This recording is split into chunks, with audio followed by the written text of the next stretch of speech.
ایک گاؤں میں ندی کے کنارے ایک جھونپڑی تھی۔ جھونپڑی میں ایک مرغی رہتی تھی۔ مرغی نے 10 انڈے دیے۔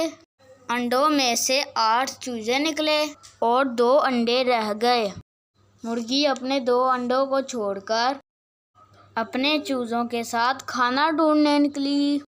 مرغی کے جانے کے بعد ایک کنڈے سے ٹوٹنے کی آواز آئی اور اس میں سے ایک پیارا سا چوزا نکلا۔ بیچارہ چوزا اپنی ماما کو ڈھونڈنے لگا۔ اپنی ماں کی تلاش میں جھونپڑی سے نکلا۔ باہر نکلتے ہی اسے ایک گائے گھاس چرتی نظر آئی۔ چوزے نے گائے کو بہت حیرانگی سے دیکھا۔ گائے اس سے پوچھتی ہے کہ پیارے چوزے، تم کسے ڈھونڈ رہے ہو؟ معصوم سا چوزا بولا، کیا تم میری مما ہو؟ گائے کو ترس آیا اور بولی، مجھے دیکھو میں کتنی بڑی ہوں، تمہاری ماں مجھ سے بہت چھوٹی ہوگی۔ چوزا اداس ہو کر اپنی ماما کی تلاش میں چل نکلا۔ آگے اسے ایک بکری دکھائی دی۔ چوزا بولا، کیا تم میری ماں ہو؟ بکری بولی، میرے 4 پاؤں ہیں، تمہاری ماں کے تمہاری طرح 2 پاؤں ہوں گے۔ بیچارہ چوزا اداس ہو کر آگے چل نکلا۔ کچھ دیر چلنے کے بعد اسے ایک کوا دکھائی دیا۔ چوزا بولا، تمہارے 2 پاؤں ہیں، تم میری مما ہو۔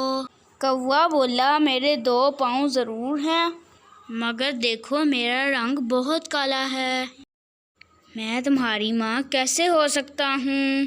میں کائیں کائیں کرتا ہوں اور تمہاری ماں کڑ کڑ کرتی ہے۔ کوا بولا، ناراض مت ہونا دوست، آگے جاؤ تمہیں تمہاری ماں مل جائے گی۔ کوے کے کہنے پر چوزا واپس تلاش میں نکل گیا۔ چلتے چلتے اسے ایک چوہا نظر آیا۔ چوزے نے چوہے کو دیکھ کر کہا، کیا تم میری ماں ہو؟ چوہے نے کہا، میں تمہاری ماں نہیں ہوں، تمہاری ماں کا رنگ تمہاری طرح ہوگا۔